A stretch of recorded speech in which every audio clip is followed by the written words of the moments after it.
I'm 2 years older than my brother, and I can remember of his birth. And I can remember going out in the front yard of our house, and the mill workers were changing shifts, and they were going to work in the mill.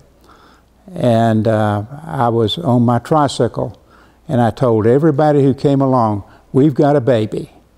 And that seems like a long time ago and a faint memory, but I do remember that. The town that I was born in, China Grove, was a wonderful place to grow up as a boy.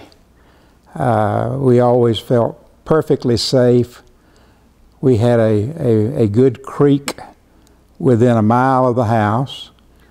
We had dirt wagon trails that the kids had made themselves, and many hours were spent swimming in that creek, damming up the creek, and riding our homemade wagons and cars down the steep hill.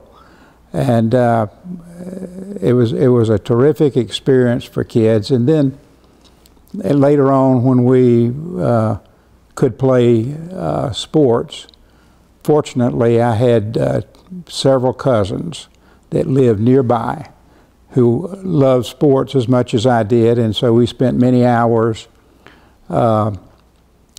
shooting baskets, throwing baseballs, and we didn't have a Little League. We didn't have organized sports when we were that age.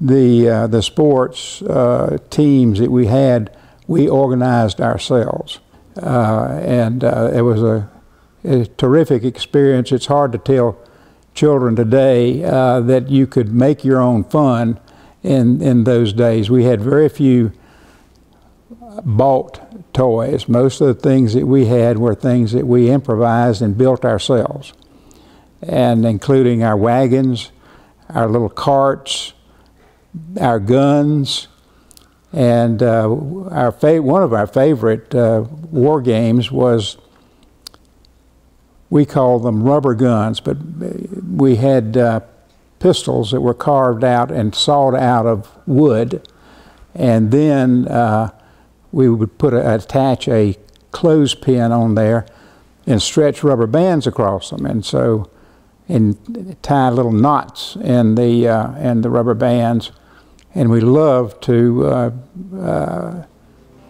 shoot at each other with those toy wooden guns, and spent many hours doing that.